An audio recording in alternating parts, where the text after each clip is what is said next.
नमस्ते। आप सभी का स्वागत है आज के इस कार्यक्रम में और आज हमारे साथ जुड़ गए हैं हर्ष कुमार जी और हर्ष कुमार जी से हम आज के ज्वलंत बिंदुओं पर बात करेंगे। आपका स्वागत है हर्ष जी। धन्यवाद, नमस्कार।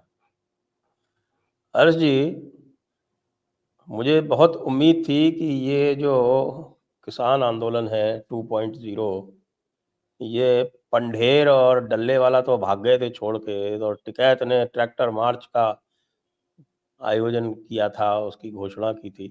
वो ट्रैक्टर मार्च कहीं दिखाई नहीं, टिकैत भी फेल हो गया। जी, बिल्कुल। देखिए इस बार मुझे लगता है कि प्रशासन को भी जो है ना सारे इनपुट्स क्लियर मिल गए थे। अब आप देखिए कि जब ये पंजाब साइड से किसान शंभू बॉर्डर उधर चले थे, हरियाणा में जहाँ इन्हें रोका गया था, तो उसके बाद आप जानते हैं कि दिल्ली में तीन तरफ तो हरियाणा है, एक तरफ यूपी है। इस तरह से हरियाणा उसके चारों तरफ घुमा हुआ है। तो एक तरफ ये गाजियाबाद आता है, बाकी उस तरफ फरीदाबाद, गुड़गांव, ये सब डिस्ट्रिक्ट, बहादुरगढ़, ये सारे इलाके मिलते हैं उधर के। तो उस तरफ के जो दोनों बॉर्डर थे, सिंगू बॉर्डर, टिकरी बॉर्डर, जहां पिछली बार बहुत ज्यादा जमावड़ा था इनका, और ये यूपी वाले गाजीपुर में बैठे थे, इधर गाजियाबाद से जाने वाला जो हाईवे है उस पर बैठे थे। तो उधर ही सारी बैरिकेडिंग की गई थी कि सारा मूवमेंट क्योंकि उधर से ही था, और बिल्कुल यूपी गवर्नमेंट के पास एकदम पुख्ता इसके सबूत थे कि इस बार ये जो टिकैत वाला गुट है ये इसमें भाग नहीं लेगा। क्लियर इनके पास इनपुट्स थे। तो वो जो वो बनाए थे ना सीमेंट के बैरिकेटिंग्स, और जिसमें वो कीले वीले भाले वाले लगाए, वो सारे उधर ही लगे हुए हैं हरियाणा साइड में। और आज तो सुबह के टाइम से मेरा एक दोस्त है वो उधर से आता है, वो कह रहा था कि आज जो है वो साइड वाली सर्विस लेन दोनों खोल दी गई उधर की, अब ट्रैफिक नॉर्मल उधर से भी हो गया है। और कल तो वहां हरियाणा के जितने भी डिस्ट्रिक्ट में इंटरनेट बंद था, वो सारा का सारा इंटरनेट भी चालू हो गया। तो चीजें तो लगभग नॉर्मल हो गई हैं। और देखिए ये नॉर्मल होने की जो चीजें हैं वो सरकार को अपने इनपुट से पता लग जाती हैं। तो उनके बीच में क्या बातचीत चल रही है, संयुक्त किसान मोर्चा वाले लोग कितने एक्टिव हैं, टिकैत गुट इनसे कैसे अलग हो गया, आपस में इनकी क्या ट्यूनिंग चल रही है। और फिर उन्होंने तो वैसे भी कहा था कि हम 29 तारीख के बाद करेंगे कुछ भी, जो भी करेंगे। अभी तो फिलहाल 29 तारीख तक तो इनका कुछ वैसे भी मूवमेंट था नहीं, इन्होंने मना ही कर दिया था। और मुझे तो ये लग रहा है कि जो इनका असली मामला था वो यही था, वो केजरीवाल का जो उसे बार बार समन हो रहे हैं ईडी के, कि उस तक लटकाए रखें। अब उसमें कोर्ट में केजरीवाल ने कह दिया कि मुझे 16 मार्च तक का समय दे दो साहब। तो अब 16 मार्च तक कहां पड़े रहे हैं। तो इस तरीके से जो है वो मुझे लग रहा है कि इस बार आज उसका 8वां सम्मन फिर जारी हो गया। कल हाँ 7वें सम्मन की तारीख थी, वो नहीं अटेंड किया, तो आज 8वां जारी हो गया। अब मुझे ये लग रहा सम्मन है ही कि जारी करते रहेंगे या मुझे लग रहा है कि नवे सम्मन पे? ईडी वालों ने ये सोच लिया कि नहीं, इसे मैं जो एक है बात बता दूं आपको। 16 मार्च एक से मिनट, पहले एक ही मिनट, बंद कर दें। एक मिनट। देखिए, हेमंत सोरेन को 9वें समन के बाद में अरेस्ट किया था, हाँ, और 90 आज के बाद इन्होंने वो भागने 8वां लगा जारी कर था। दिया। वो 90 के बाद भागने लगा था, 10वें में पकड़ा गया था वो हेमंत सोरेन। तो उसे मुझे लग रहा है कि इसे 16 से पहले ही ये अभी जो है इसके 10 कर देंगे।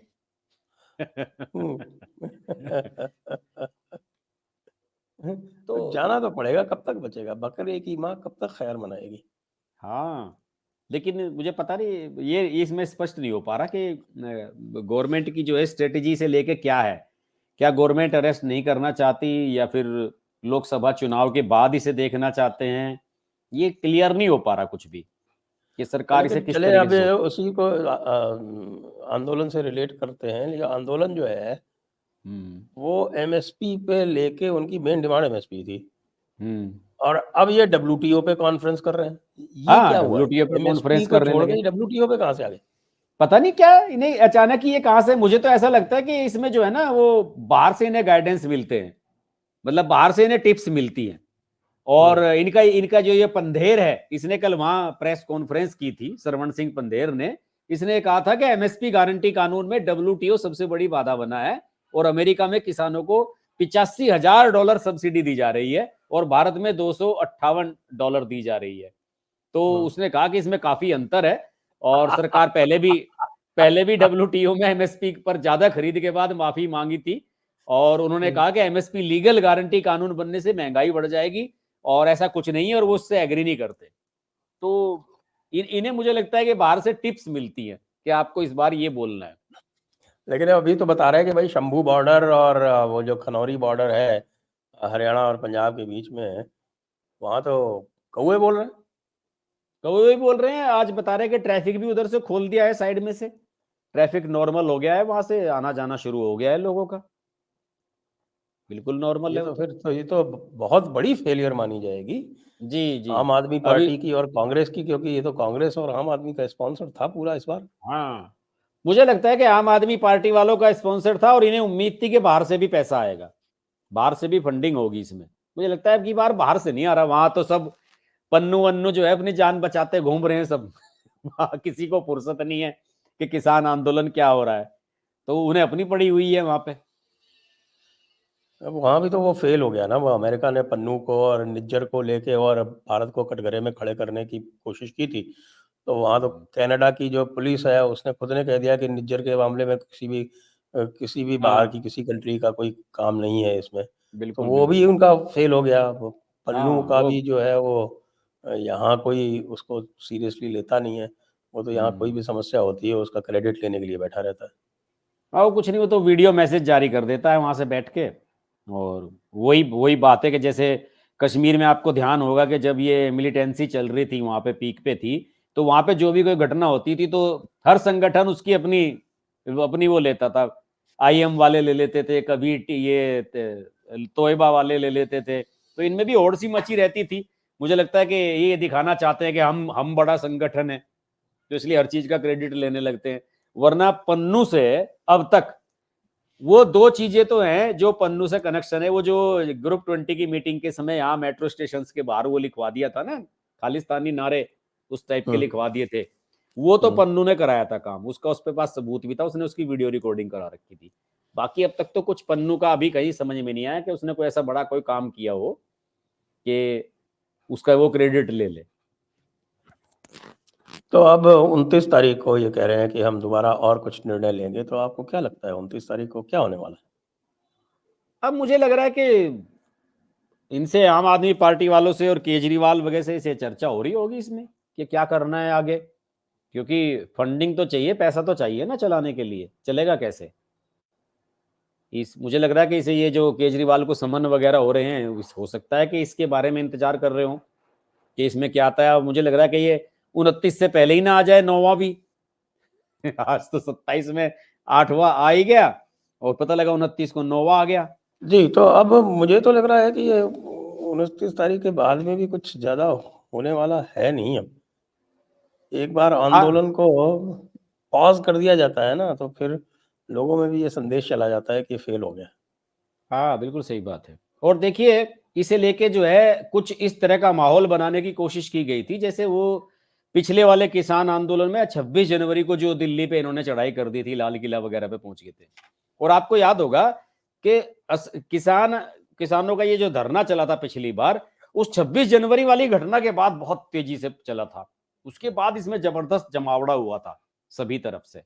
तो इस तरह की कोई घटना तो ये करने में सफल हो नहीं सके। और दूसरा एक बात और भी है कि दिल्ली के बॉर्डर से इतना दूर 200 किलोमीटर दूर पहले रोक दिया जाना, ये भी एक एडमिनिस्ट्रेटिव वो कहूंगा कि सूझबूझ है सरकार की, कि इसको इधर घुसने ही नहीं दिया कि आप पंजाब में हो, पंजाब में रहो, हरियाणा से इधर आपको आने ही नहीं देंगे।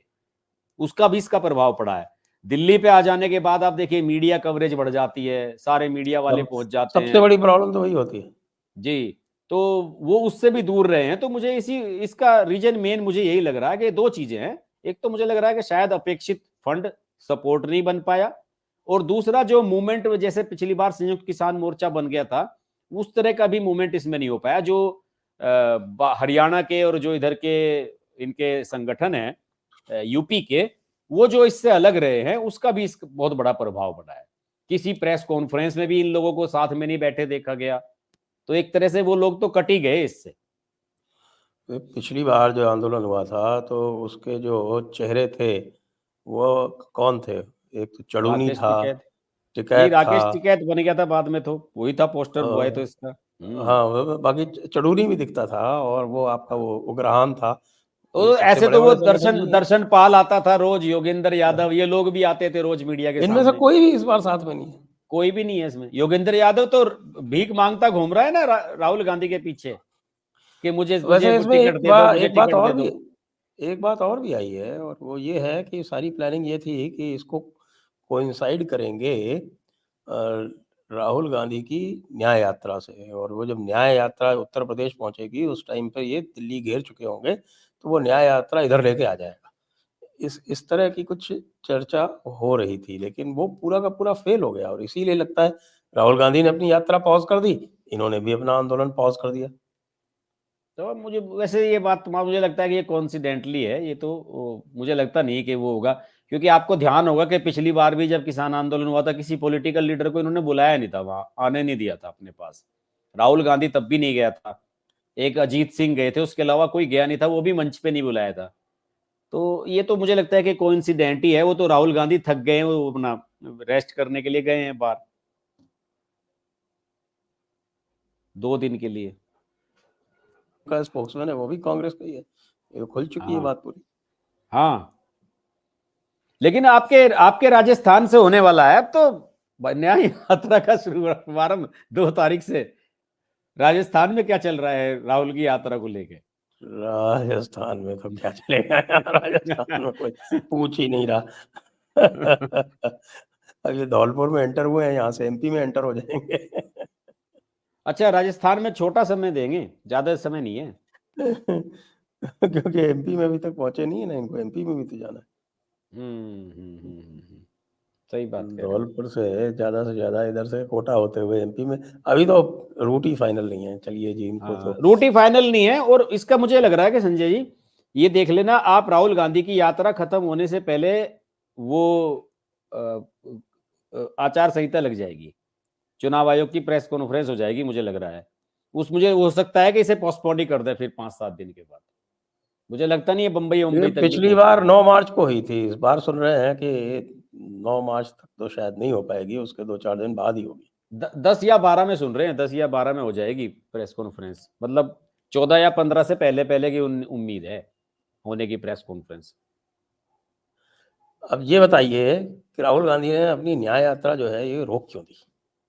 इसके पीछे क्या भेद है? भाई राहुल गांधी ने बड़ा काम किया, उनका जो है वो समझौता हो गया, समाजवादी पार्टी से समझौता हो गया, उसको लेके समाजवादी बहुत बल्ले समझौता बल्ले क्या हो हो रहे गया? हैं, वो 17 तो सीटें मिली उनको। अखिलेश यादव ने धमकी दे के करवाया है वो तो।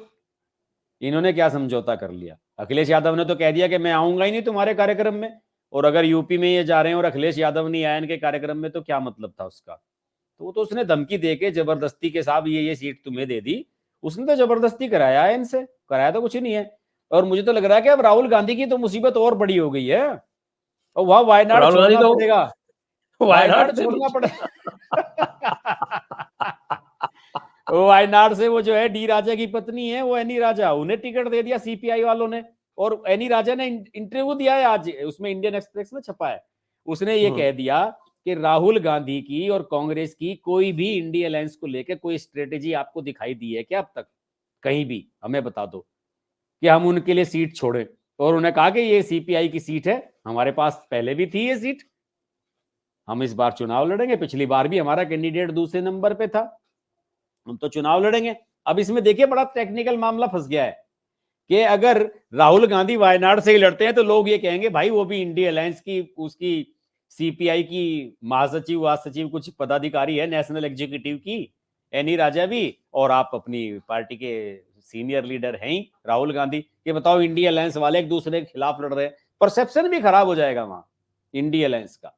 अब तो सुन रहे हैं कि वहां कर्नाटक में ढूंढी जा रही है सीट, या तेलंगाना में राहुल गांधी की। कर्नाटका में तो एक भी सीट सेफ सीट नहीं है हाँ, सेफ सीट कोई नहीं है वहां राहुल गांधी के लिए। कर्नाटक में। यूपी में भी सेफ सीट कोई नहीं है।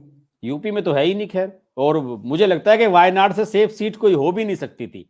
वैसे लोगों का ये भी मानना है कि अगर वहां से सीपीआई के कैंडिडेट भी रहे और राहुल गांधी भी लड़े, तब भी राहुल गांधी जीत जाएंगे, लोगों का ये कहना है, लेकिन जो एक और मैंने समस्या आ गई है, एनालिसिस आप पढ़ी। शायद आज आपने ध्यान नहीं दिया होगा, एक बड़ी और समस्या, उससे भी बड़ी समस्या आ गई। उससे भी बड़ी समस्या ये आ गई है कि इंडियन यूनियन मुस्लिम लीग ने कहा है कि हम इस बार ये सीट नहीं छोड़ेंगे। हाँ, वो 3 सीट मांग रहे हैं। कह रहे हैं कि जो यूडीएफ का अलायंस है, उस यूडीएफ के अलायंस में ये सीट हमको मिलनी है। पहले वो मलप्पुरम पोनानी और तीसरी सीट कह रहे वायनाड मुझे चाहिए, हमें चाहिए। हाँ तो वायनाड में मुस्लिम मेजॉरिटी नहीं है, मुस्लिम माइनॉरिटी की मेजॉरिटी है। वहाँ पर लगभग 30% मुसलमान हैं और 20% वहाँ क्रिश्चियंस हैं। तो नहीं, अगर आप ये मानिए कि अगर वो मुस्लिम लीग वाला अलग हो गया ना, वो एलडीएफ के साथ गया, क्योंकि एलडीएफ ने तो कैंडिडेट डिक्लेयर कर दिया, अब बचता है राहुल गांधी, यही डिक्लेयर नहीं हुआ है अब तक। तो अगर वो कहने लगा, जीत पे भी अड़ गया कि अगर राहुल गांधी भी आए तब भी हम कैंडिडेट उतारेंगे, और अगर ये 3 लड़ गए, तो मुझे लग रहा है कि वहां बीजेपी का फायदा ना हो जाए।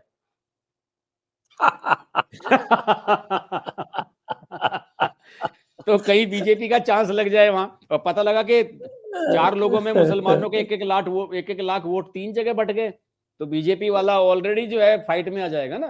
पिछली बार तो तीसरे नंबर पे था, वो तीसरे या चौथे नंबर पे। फिर तो इनके पास केवल तेलंगाना में 2-4 सेफ सीट बचती हैं, वहीं भागेंगे ये। हाँ, वही नजर आ रहा है। और वैसे वैसे ये बताया जाता है कि यहाँ समाजवादी पार्टी वालों ने अखिलेश यादव को भी प्रेशर किया कि राहुल गांधी से कहो कि अमेठी से चुनाव लड़ें। समाजवादी पार्टी के लोग चाहते हैं कि राहुल गांधी यहाँ से चुनाव लड़े, उन्हें लगता है कि इसका फायदा उन्हें हो सकता है, समाजवादी पार्टी वालों को। मुसलमान इधर उधर नहीं भागेंगे ज्यादा। हाँ, तो अब बात देखिए ना, ऐसा है, अगर आप सोचिए, इतना बड़ा अगर रिस्क राहुल गांधी ले सकते हैं दोबारा हारने का? नहीं, अब लेकिन आप ये बताइए कि अगर राहुल गांधी अमेठी से नहीं लड़ते हैं, तो फिर कांग्रेस वहां किसे टिकट देगी? ये भी तो बड़ा सवाल है, किसे टिकट देगी वहां पे? और पता लगा मायावती ने वहां किसी मुस्लिम को टिकट दे दिया, तो कुछ भी नहीं वहां, और ना सपा का कुछ होने वाला, इनको मतलब इंडिया अलायंस की तो कोई सीन ही नहीं बनेगा फिर वहां पे। अब की बार तो स्मृति ईरानी को फिर वहां 5 लाख वोट से जीत जाएगी वो, तो ये हालत हो जाएगी फिर तो। सांप छछूंदर वाली गति हो रही है। अब रायबरेली की सीट किसको देंगे इसका भी नहीं पता चल रहा।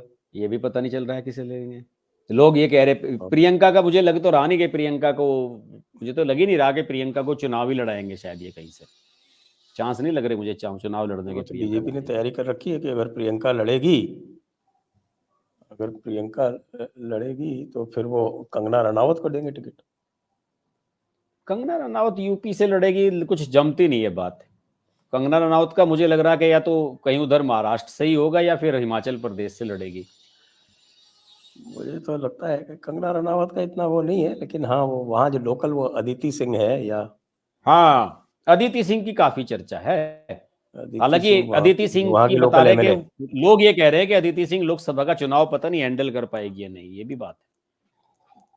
संगठन को जोर लगाना पड़ेगा उसके साथ पूरा। हाँ, लेकिन उसकी एडवांटेज ये है ना कि वहाँ की लोकल है, वहाँ के जो हाँ, राज परिवार लोकल से है। संबंधित है, हाँ, वहाँ के फादर राज की परिवार से रेपुटेशन थी। संबंधित है। सही बात है। और पिछली बार हस्बैंड तो भी हस्बैंड भी शायद पता नहीं एमएलए अब की बार है नहीं, पिछली बार तो हस्बैंड था उसका एमएलए पंजाब से, इस अंगद बार तो सिंह। इस बार तो खुद ही एमएलए है ना।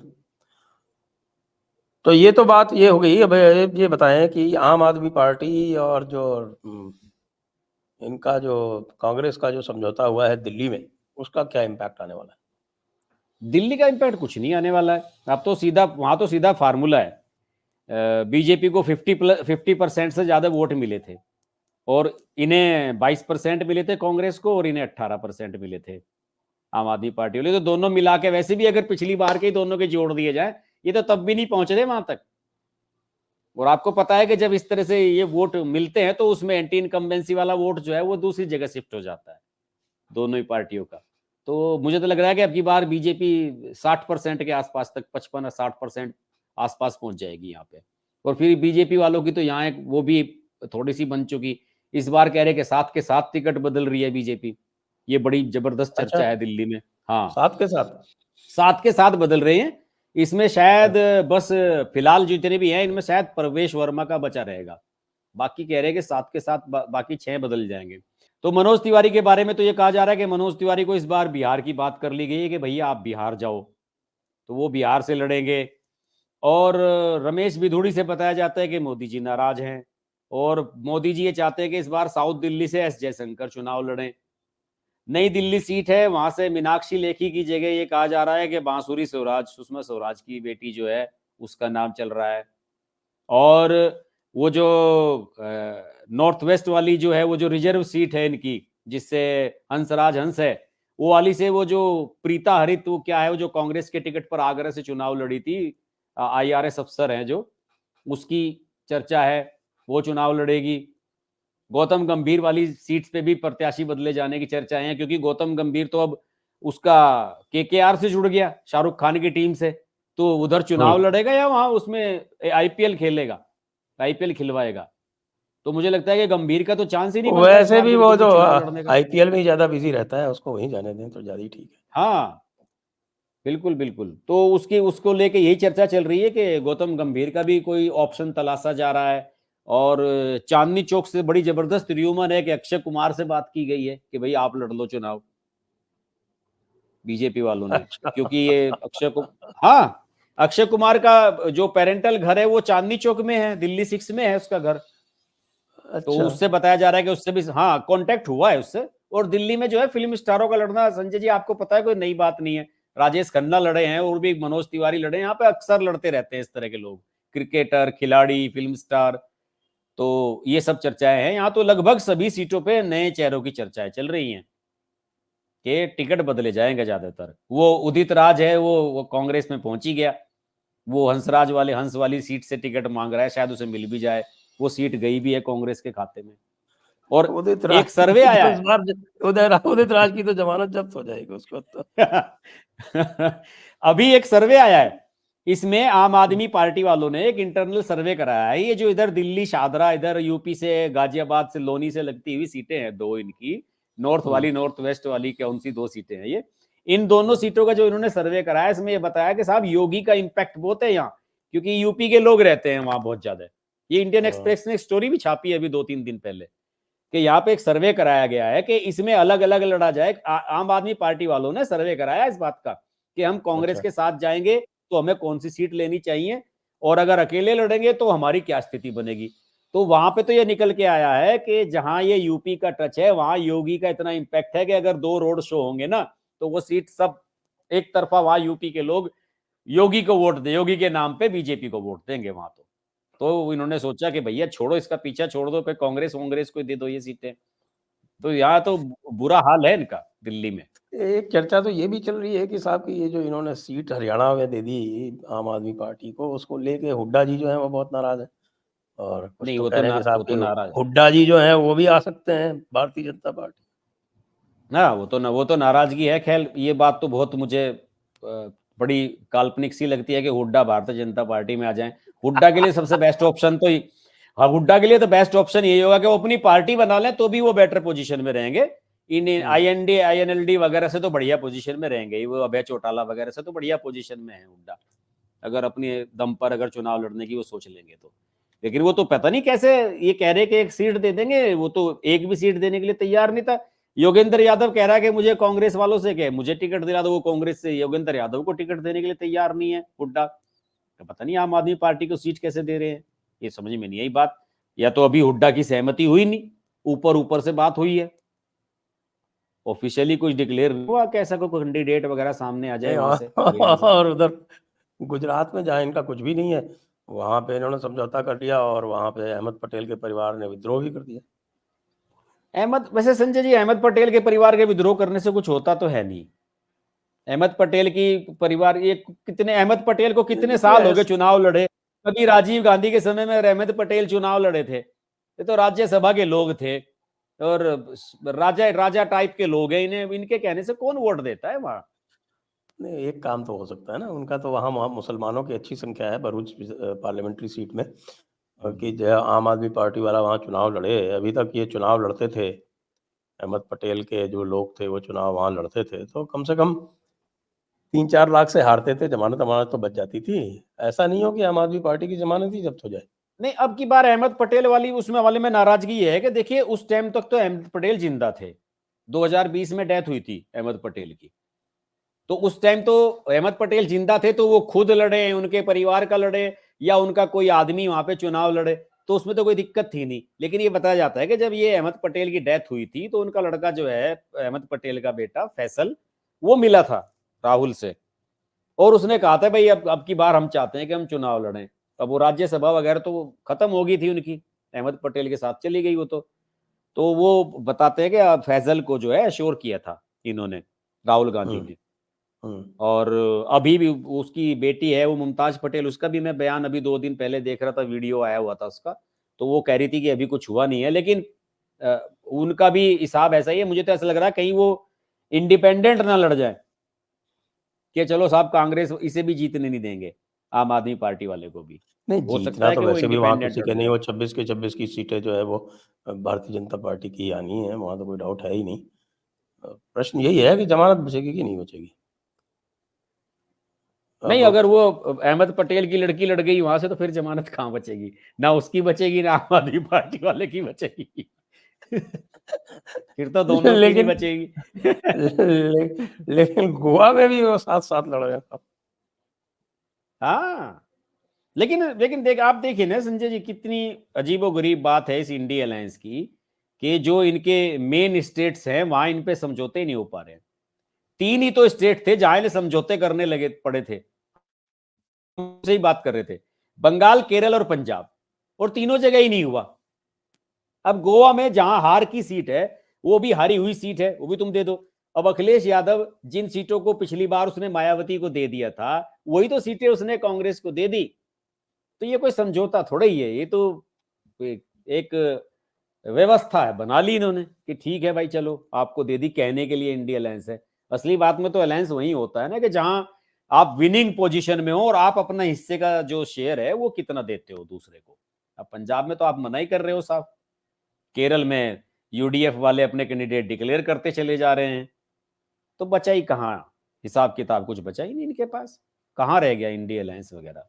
और आज तो बड़ी खबर है कि वो वहां से पीयूष गोयल को बंबई से लड़ा रहे हैं चुनाव, अभी ये खबर सुबह आ से रही है खबर अभी, चल रही है। बिल्कुल। हाँ, वो WTO की मीटिंग में नहीं गए पीयूष गोयल, 2 दिन से यहाँ दिल्ली में मीटिंग चल रही है, उसी में भाग ले रहे हैं। मुझे ये समझ में नहीं आता कि ये गोवा की जैसे मैं बात कर रहा हूँ, गोवा में अगर आप नॉर्थ गोवा का फिगर देखिए 2019 का, तो 38% वोट कांग्रेस का है और 1% आम आदमी पार्टी का है। तो इसे 1% के ऊपर इन्होंने सीट दे दी। आपकी समझ में आई कोई बात क्या? नहीं, असल में कांग्रेस को लग रहा होगा ना कि वहां उनके पास कैंडिडेट है नहीं जो जीतवा ले, तो ऐसे में देने में क्या दिक्कत। और फिर कांग्रेस तो हर जगह कॉम्प्रोमाइज कर ही रही है। और अब तो इनके जो प्रिय पत्रकार है राजदीप सरदेसाई, उन्होंने तो वीडियो बनाया है कि मोदी जी ने तो कह दिया कि अब की बार 400 पार, लेकिन क्या कांग्रेस 50 पार होगी इस बार, सवाल सबसे बड़ा ये है।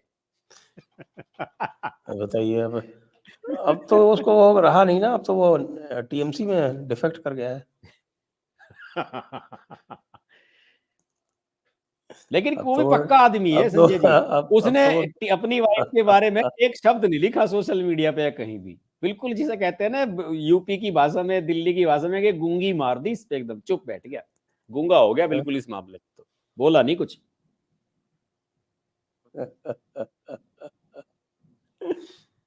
अब ये बताइए पंजाब में समझौता क्यों नहीं हुआ? पंजाब में समझौता इसलिए नहीं हुआ कि भगवंत मान को ये लगता है कि साहब हमने 97 सीटें जीती हैं 117 में से, तो इतने इतने इतना लोगों का विश्वास है हमारे साथ, तो हम इन्हें अपनी सीटें क्यों दें। और वो आम आदमी पार्टी भी आजमाना चाहती है। और देखिए सबसे बड़ा क्राइसिस तो यही है कि लोकसभा में कम से कम कुछ कोई तो पहुंचे, एक सांसद तो पहुंचे। लोकसभा में तो स्थिति जीरो है बिल्कुल ही, किसी तरह से तो पहुंचे वहां पे। एक दिल्ली में तो कोई चांस है नहीं, अब पंजाब में इन्हें लग रहा है कि कुछ चांसेस बन सकते हैं। और अगर पंजाब में भी ये सीट शेयरिंग कर लें तो फिर ये इंडिया अलायंस में कुछ पूछनी होगी, फिर कौन पूछेगा इनको। तो वो तो पंजाब में तो उनके वजूद की लड़ाई है। और मेरा मानना भी है कि आम आदमी पार्टी को अकेले चुनाव लड़ना भी चाहिए वहां पे, क्यों करें समझौता इनसे, इनके पास ऐसा क्या है। वहां पे तो पंजाब में तो पिछले 2 चुनाव में तो कैप्टन अमरिंदर जिताता रहा है अपने दम पे। आप देखो ना, अरुण जेटली के सामने कैप्टन खुद लड़ गया था 2014 में, अरुण जेटली को हरा दिया था। अमृतसर वाली सीट आज तक बीजेपी जीत नहीं पाई, पिछली बार हरदीप सिंह पुरी हार गए थे वहां से, ओजला जीत गया था। जी। और यहाँ पर और भी दिक्कत आ रही है बहुत, इनके जो है वो झारखंड में भी मामला गड़बड़ चल रहा है। झारखंड में तो मामला गड़बड़ है ही। 12 में से 14 में से 12 सीटें तो थी इनके पास, और वो उसकी मधु कोड़ा की वाइफ भी चली गई है बीजेपी में, एकमात्र जो इनकी एमपी थी कांग्रेस वाली। ऐसा ना हो कि वो 370 वाली भविष्यवाणी सही हो जाए। नहीं हो सकती मुझे इसमें, वो मुझे ज्यादा वो बड़ी नहीं लग रही मुझे। और मुझे लगता है कि मोदी जी ने कुछ प्लान किया हुआ है। पिक्चर भी आ गई एक, आर्टिकल 370 वहां से हटी भी थी कश्मीर से। 370 का नारा मोदी जी ने जो है बीजेपी की सीटों का भी दे दिया है। तो प्लानिंग तो सही लग रही है इनकी। क्यों नहीं हो सकता, बिल्कुल हो सकता है 370 का आंकड़ा। तो अब क्या, राहुल गांधी के जो फेवरेट पत्रकार थे वो भी दूर होते जा रहे हैं राहुल गांधी से। मैं देख रहा हूँ, आपने अभी राजदीप का उल्लेख किया, तो उसके अतिरिक्त और लोग भी जो हैं उनको राहुल में निष्ठा समाप्त होती देखिए, जा रही है। राहुल में निष्ठा अब केवल यूट्यूबर्स की रह गई है, जो आपके कांग्रेस अजीत के अंजुम जी समर्थन की में है अभी। यूट्यूब। अजीत अंजुम, आशुतोष ने तो अपना प्रोफाइल पिक्चर जो है वो लगाई रखा है नेहरू जी का। और वो तो ये कहता है आजकल सोशल मीडिया पे लिख रहा है कि जैसे जैसे मैं नेहरू की किताबें पढ़ रहा हूं पुरानी, वैसे वैसे मेरा नेहरू की नीतियों में और भी विश्वास मजबूत होता जा रहा है कि कितनी बढ़िया नीतियां थी। तो इससे बड़ा गजब है। जब मैं कांग्रेस भी कांग्रेसी नेहरू की किताबें पत्रकार। खूब पढ़ी मैंने, तो नेहरू की किताबें पढ़ के मेरे नेहरू के ऊपर से विश्वास उठ गया, और इसका जो है वो नेहरू में विश्वास जम रहा है। ऐसा क्या है हाँ, कि भाई मैंने कुछ और पढ़ा, तो इसने कुछ और पढ़ा। अरे मैं यही तो कह रहा हूं कि ये कौन सी किताब पढ़ रहा है ऐसी। तो यूट्यूब पे ही बचे हैं रवीश कुमार, अजीत अंजुम, पुण्य परसून और आशुतोष। बस ये 4 हैं। टीवी चैनलों पर इनका कुछ नहीं रहा। टीवी चैनल्स पे इनकी सपोर्ट बिल्कुल शून्य है, खत्म हो चुकी है। और 2-4 छुटभैये टाइप के यूट्यूबर पकड़ रखे हैं जो राहुल गांधी को लेके वीडियो बनाते रहते हैं। तो वही है इनका, पत्रकारों में कुछ नहीं रहा। और पत्रकारों में अब मुझे लगता नहीं कि अब राजदीप सरदेसाई की बीवी जब टीएमसी से सांसद बन गई, तो उसे कौन इंटरव्यू देगा, कौन उससे बात करेगा। ये तो टीएमसी का घोषित वो हो गया है, प्रवक्ता।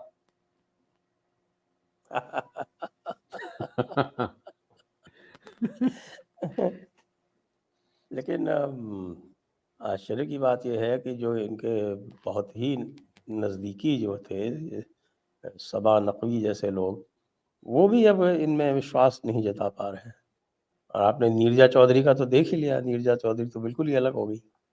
नीरजा हाँ, चौधरी तो नीरजा इनके चौधरी तो आजकल नरेंद्र मोदी की तारीफ कर रही है बहुत। जहां भी देखता हूं नरेंद्र मोदी की तारीफ करती है नीरजा चौधरी। हम्म नीरजा चौधरी ने तो पिछले दिनों उसमें वो उनका जो वीकली कॉलम छपता है उसमें इंडियन एक्सप्रेस में, तो वो तो वहाँ 2 दिन जो है बनारस रह के आई थी। तो उन्होंने तो उसमें वर्णन कर दिया था कि वहां पे मैं जब 5 साल पहले गई थी 2019 के चुनाव से पहले, वहां 5,000 लोग पूजा नहीं करने के लिए आते थे शाम की आरती में। और अब की बार गई हूं तो वहां 80,000 लोग उपस्थित थे, और सारे यंगस्टर्स देश के अलग अलग हिस्सों से आए हुए। तो उन्होंने कहा कि मोदी ने तो अपना जो काम करना था वो कर दिया। ये लीजिए, एक समाचार आ गया साहब, नई दिल्ली से सोमनाथ भारती। नहीं, सोमनाथ भारती का तो नाम आम आदमी पार्टी का पहले से ही चल रहा है। वो तो चुनाव लड़ेगा सोमनाथ भारती। सोमनाथ अ, भारती, शैली ओबराय, इन लोगों के नाम चल रहे हैं। जो वो मेयर है शायद उसका भी नाम चल रहा है। तो ये तो इनके पास तो और कोई बचा तो है नहीं, यही है। नहीं, ये साउथ दिल्ली में सही राम पहलवान। साउथ हाँ, हो दिल्ली सकता से है। सही राम पहलवान। हाँ, ये भी नाम पहले से चल रहा था इनका, सही राम पहलवान। ईस्ट दिल्ली से कुलदीप कुमार। इन्होंने तो अपने कैंडिडेट डिक्लेयर कर दिए। हाँ, तो दिल्ली में डिक्लेयर करने में क्या दिक्कत है? कांग्रेस को भी कर देनी चाहिए। यहाँ तो 4-3 का फार्मूला सेट हो चुका है। बिल्कुल कांग्रेस को भी कर देना चाहिए। मुझे तो मैं तो ये देखना चाहता हूं अजय माकन चुनाव लड़ेंगे नहीं इस बार। ये बड़ा सवाल है कि अजय माकन चुनाव लड़ते हैं या नहीं। और महाबल मिश्रा फ्रॉम वेस्ट दिल्ली। ये 4 कैंडिडेट हाँ, इन्होंने डिक्लेयर भी कर दिए। हाँ, महाबल और मिश्रा गुजरात जो से है ही डिक्लेयर कर दिए। छोटू वसावा वो, नहीं, फ्रॉम वो भरूच। चैत्र उमेश वसावा। भाई मकवाना फ्रॉम भावनगर। हाँ, हरियाणा में ये कुरुक्षेत्र से सुशील कुमार। सुशील कुमार, क्या ये सुशील गुप्ता होंगे ये वाले? ये सुशील कुमार पहलवान तो नहीं है, वो तो जेल में है। नहीं, नहीं, नहीं, वो तो जेल में है। ये सुशील गुप्ता है ना, इन्हीं को सुशील कुमार लिखा है। इनका नाम सुशील गुप्ता जो इनके राज्यसभा के वो मेंबर थे, कहीं उनका तो नाम डिक्लेयर नहीं कर दिया। सुशील कुमार लिखा हुआ है। हाँ, इनका असम में भी सुशील, असम अब में की भी बार 3 कैंडिडेट डिक्लेयर कर दिए। सुशील जी गुप्ता जी को इस बार राज्यसभा नहीं भेजा ना इन्होंने, एनडी गुप्ता को भेजा है, तो हो सकता है कि सुशील गुप्ता को वहां से टिकट दे दिया हो। वो प्रभारी बना रखा था ना हरियाणा का। और असम के भी 3 कैंडिडेट डिक्लेयर कर दिए, गजब है। ये तो अंडमान निकोबार में भी कर देंगे, तमिलनाडु में भी क्या दिक्कत है। सब जगह कर देंगे। कैंडिडेट तो इन्हें सब जगह मिल जाते हैं। लेकिन साहब ये तो चारों हारे हुए कैंडिडेट दिख रहे हैं। हाँ बिल्कुल, नहीं महाबल हारने मिश्रा तो तो है दिख ही। नहीं। नहीं, महाबल महाबल मिश्रा जब तक कांग्रेस में रहा, महाबल मिश्रा का बड़ी तूती बोलती थी। इधर जो वेस्ट दिल्ली का इलाका है, ये द्वारका वगैरह का, नजफगढ़ रोड, उत्तम नगर, ये पूरा इलाका इसमें ही आता है। सागरपुर, जो ये कैंट से उधर का इलाका है आगे का, ये सारा उसमें आता है। महाबल मिश्रा बाहुबली नेता था एक समय, मेरे ख्याल में 2 बार तो लगातार एमपी रहा है वहां से कांग्रेस के उसमें। तो और इसका लड़का उसमें आ गया था आम आदमी पार्टी में, जब ये कांग्रेस छोड़ी इसने, वो शायद एमएलए बन गया था वहां से। तो महाबल मिश्रा ने तो पार्टी स्विच कर ली थी, 2 साल के करीब हो गए, तो पार्टी बदल ली थी अपनी। दरअसल संजय जी क्या है कि सीट शेयरिंग तो आप कहीं भी कर लो, आपके पास सबसे मेन चीज है कि आपके पास प्रत्याशी कितने हैं, प्रत्याशी हैं या नहीं आपके पास। तो सबसे बड़ा सवाल तो ये है कि आप सीट शेयरिंग तो कर लो। अब जैसे कांग्रेस वालों को 17 सीटें अखिलेश यादव ने दी हैं यूपी में, आप 17 कांग्रेस के नेताओं के नाम बता दो जो उन पे चुनाव लड़ सकते हैं, बताओ किसे लड़वा लेंगे। अब कानपुर की सीट दे दी श्री प्रकाश जायसवाल, तो चुनाव अब लड़ते नहीं, को किसे लड़वाओगे आप। प्रमोद तिवारी राज्यसभा में चले गए, आरपीएन सिंह पार्टी छोड़ चुका, जितिन प्रसाद ने पार्टी छोड़ दी, सलमान खुर्शीद वाली सीट आपने उसे दे दी अखिलेश यादव को, जिसपे सलमान खुर्शीद लड़ सकता था। तो कैंडिडेट ही कहाँ है आपको चुनाव लड़ने के लिए। आप वैसे ही उछल रहे हो कि 17 सीटें हमें मिल गई, 17 सीटें मिल गई, आपको 40 भी दे दो सीटें, कैंडिडेट तो किसी के पास नहीं है ना लड़ने के लिए। अखिलेश यादव के पास भी कैंडिडेट नहीं है, तो उसने सोचा कि जिन सीटों पे खराब पोजीशन थी वहां क्यों लड़ा जाए, स्ट्राइक रेट क्यों खराब किया जाए। यूपी में कांग्रेस की यह स्थिति है कि उनके पास संगठन कहीं भी नहीं बचा है। जो बिल्कुल कोई भी शून्य उनके है। संगठन में हुआ करते थे वो सब छोड़ के अलग अलग पार्टियों में जा चुके हैं। हाँ, इसलिए अब धरातल पर कांग्रेस किसी भी तरह से वहां जिंदा है ही नहीं। धरातल पर कांग्रेस मृत है। संजय तो जी अब आप तो इनको अगर कोई भी सीट दे दो। अब की बार अगर राहुल या सोनिया में से अगर कोई चुनाव ना लड़ा ना यूपी से, तो ये माइनस में चली जाएगी। देखिए राहुल और सोनिया जब चुनाव लड़ते थे तो वो समाजवादी और बसपा की कृपा से जीतते थे, क्योंकि वो लोग यहाँ पर अपने कैंडिडेट नहीं किया करते थे। जब चुनाव जीत रहे थे लगातार, इनकी पार्लियामेंट्री सीट थी, उस समय भी रायबरेली और अमेठी की जो 5-5 यानी जो 10 सीटें हैं विधानसभा की, उसमें से एक भी कांग्रेस नहीं जीतती थी। ये स्थिति है इनकी। हाँ, ये तो है ही। संगठन की स्थिति तो बिल्कुल कांग्रेस में अब से ही नहीं, पिछले 2014 से ही बिल्कुल शून्य है। यहाँ पे तो इनका कोई प्रदेश अध्यक्ष बनने के लिए तैयार नहीं है। तभी तो प्रदेश बाहर से अध्यक्ष लेके भी आए ना लगना अजय है। राय को। अजय राय भी अजय तो राय बीजेपी का अजय है राय तो ओरिजिनल। अजीबोगरीब चीज है। अजय राय तो एक टाइम योगी आदित्यनाथ का थैंक यू कह रहा था, उसके भाई के मर्डर में सजा हुई थी अफजल अंसारी को, वो तो थैंक और यू बोल रहा था अब कि योगी अफजल ने अंसारी मुझे जो बचा है लिया, वो समाजवादी के कैंडिडेट बन गए। और समाजवादी पार्टी का कैंडिडेट बन गया अफजल अंसारी तो। एक्चुअली अगर देखा जाए ना, एक चलिए चलते चलते ये बात और कर लेते हैं कि अगर आप तुलना करें राहुल गांधी और अखिलेश में, दोनों में बहुत अधिक अंतर है नहीं, जिस तरह से वो अपनी बिल्कुल पॉलिटिक्स चलाते हैं। नहीं, हम उस अखिलेश यादव के बारे में तो सोशल मीडिया पे लिखते हैं, यूपी का पप्पू है वो तो, खूब लिखते हैं लोग सोशल मीडिया पे।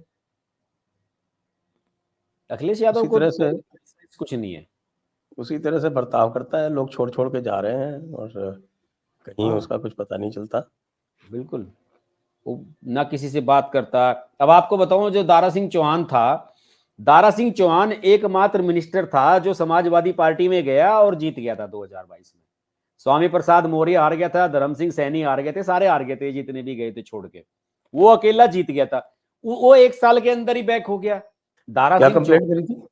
दारा सिंह चौहान जो है, आप देखिए कि 1 साल के अंदर ही वापस लौट आए और फिर जब उपचुनाव लड़े हार गए बीजेपी के टिकट पे। तो आप ये समझो कि एक आदमी अपनी विधायकी गंवा दे रहा है, वो कितनी नाराजगी। और उसने ये कहा था कि यार जिस पार्टी का अध्यक्ष अपने किसी विधायक के बच्चे की शादी तक में आने के लिए जिसके पास समय नहीं है, ऐसी पार्टी में रहना फजूल की बात है। तो अखिलेश यादव, हाँ, उसने शिकायत की है, मीडिया में बयान दिया था बाकायदा। अभी पिछले साल फरवरी या मार्च में ही उसकी बेटी की शादी थी, जनवरी में। हाँ, अखिलेश जी का तो वैसे पता चल जाएगा ना, आज राज्यसभा के जब आएंगे परिणाम तो इनकी पोल खुल जाएगी। हाँ, आज बड़ा दिलचस्प रहने वाला है ये वाला मामला। जी हाँ। तो आइए अब इस चर्चा को यहीं पर विराम देते हैं। जी, आप सभी दर्शकों को बहुत बहुत धन्यवाद, हर्ष जी को भी बहुत बहुत धन्यवाद। जय हिंद, जय भारत, वंदे मातरम। नमस्कार।